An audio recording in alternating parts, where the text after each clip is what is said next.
ሰላም የተከበራችሁ የጤና ማህደር ቲዩብ ተመልካቾች እንደምን ቆይታችኋል? ምንጊዜም በተለያዩ የጤና ትምህርቶች የማቀርባቸውን ትምህርታዊ የጤና መረጃዎች የምትከታተሉ የቻናሌ ቤተሰቦች እንደከዚህ ቀደም ሁሉ ዛሬም አዲስ መረጃ ይዤላችሁ መጥቻለሁ። እንግዲህ ውድ ተመልካቾች ቻናሉ የሚለቃቸውን የጤና መረጃዎች ዳግም ለማግኘት ከፈለጋችሁ ሰብስክራይብ እና ላይክ ምልክቷን አንድ ጊዜ ነካ ማድረጋችሁ እንዲሁም ኮሜንት መጻፋቸውን እንዳዘነጉላለው ከፍጻሜያችን ድረስ መልካም ቆይታ ይሁንላችሁ። በየቀኑ በወጥ ውስጥ የምንጨምረው አንድ ነገር አለ። ብዙ ሰዎች ግን ኃይሉን አያውቁትም። ሽታው ሰዎችን ያርቃል፣ ግን ሰውነትን ይጠግናል።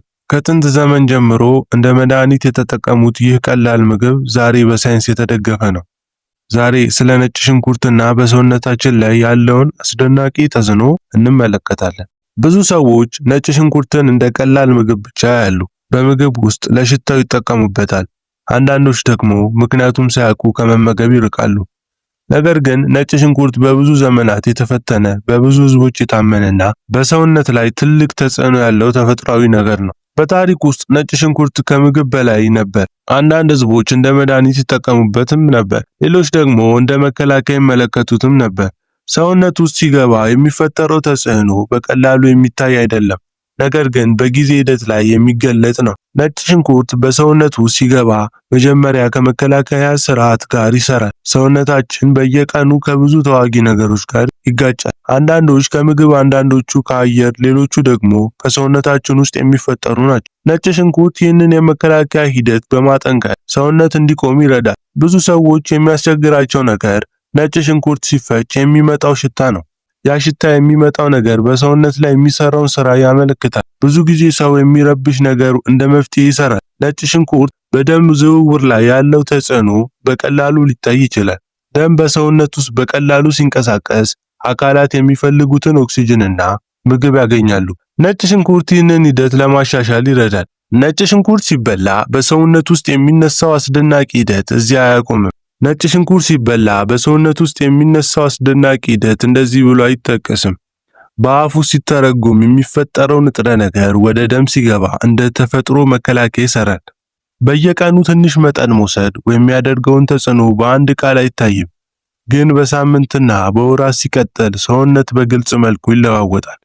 የደም ፍሰት ይሻሻላል፣ ልብ የሚደክምበት ጫና ይቀንሳል፣ አንጎል የሚቀበለውን ኦክሲጅን ይጨምራል።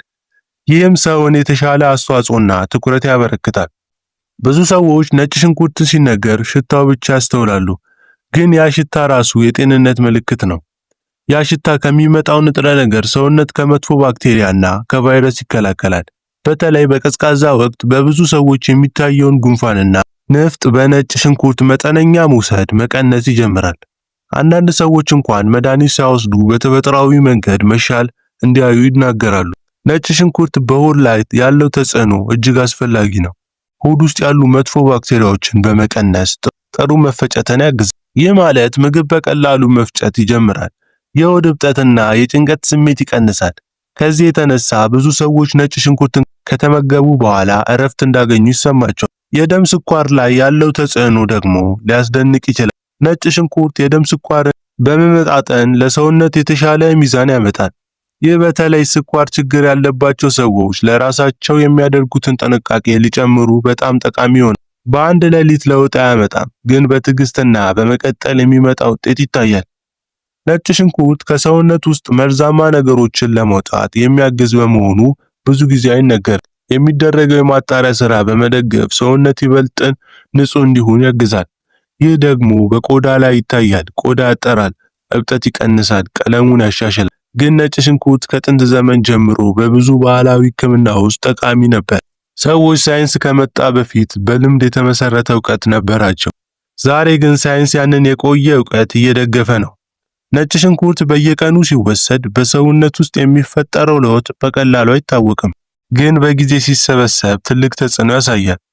ብዙ ሰዎች የድካም ስሜት እንደቀነሰ፣ እንቅልፋቸው የተሻሻለ ይናገራሉ። ይህ ምክንያት ሰውነት ውስጥ የደም ዝውውርን ሲያሻሽል አንጎልና ነርቮች የሚቀበሉትን ኦክሲጅን ስለሚጨምር ነው። አንጎል በቂ ኦክሲጅን ሲያገኝ አስተዋጽኦ ይጨምራል፣ የማስታወስ ኃይልን ያበረታል፣ የሐሳብ ግልጽነትን ያገኛል። ነጭ ሽንኩርት ከጡንቻ ጋር ያለው ግንኙነት ብዙ ጊዜ አይጠቀስም። ግን የደም ፍሰትን ሲያሻሽል ጡንቻን በቀላሉ ይሰራል፣ ድካም ይቀንሳል፣ ከአካል እንቅስቃሴ በኋላ የሚመጣ ህመም ይቀንሳል። ይህ ለሚሰሩ ሰዎች፣ ለእርሻ ሰራተኞች፣ ለስፖርት የሚደረጉ ሰዎች በተለይ የሚታወቅ ጥቅም። በአፍ ጤና ላይ ያለው ተጽዕኖ እንኳን ሰዎች ሊገርማቸው ይችላል። ብዙ ሰዎች ነጭ ሽንኩርትን አፍ ይሸታል ብለው ይሸሻሉ፣ ግን በእውነት በአፍ ውስጥ ያሉ መጥፎ ባክቴሪያዎችን በመቀነስ የጥርስና የድድ ጤንነትን ይደግፋል። በመመጠን ከተጠቀምን በኋላ አፍ መታጠብ ብቻ ይበቃል። ጥቅሙ ግን ቀጥሎ ይሰራል። ነጭ ሽንኩርትን ከእድሜ ጋር የሚመጣ ለውጥን ለመዘግየት ያግዛል።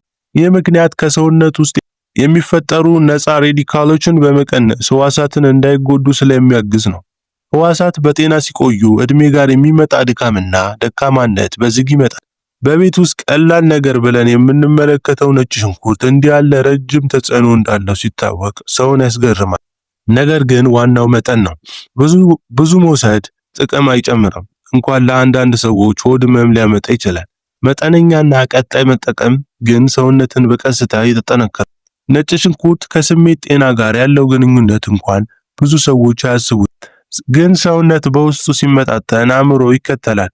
የደም ፍሰት ሲሻሻል አንጎል የሚቀበለውን ንጥረ ነገር ምግብ ይጨምራል። ይህም የጭንቀት ስሜትን ያሳንሳል፣ ሰውን ዝምና ተረጋጋ ያደርጋል። አንዳንድ ሰዎች በቀጣይ መጠቀም ቁጣ እንደቀነሰ፣ ስሜታዊ መውደቅ እንደተሻሻለ ይናገራሉ። ይህ ምናልባት በነጭ ሽንኩርት ውስጥ ያሉ ንጥረ ነገሮች ከነርቭ ስርዓት ጋር በመስራታቸው ነው። ከሴቶች ጤና አንጻር ሲታይ ነጭ ሽንኩርት የሆርሞን ሚዛንን ለመደገፍ ሊያግዝ ይችላል። ሰውነት ውስጥ ሆርሞኖች ሲመጣጠኑ የወር አበባ ህመም ሊቀንስ ይችላል። ድካምና የስሜት ለውጥ ይቀንሳል። ይህ እንደ መድኃኒት ቀጥታ አይሰራም፣ ግን እንደ ድጋፍ ሲወሰድ በጊዜ ውጤቱ ይታያል። ከወንዶች ጤና ጋር ያለው ግንኙነት ደግሞ በደም ፍሰት ላይ የሚደረገውን ተጽዕኖ ጋር ተያይዞ ይታያል።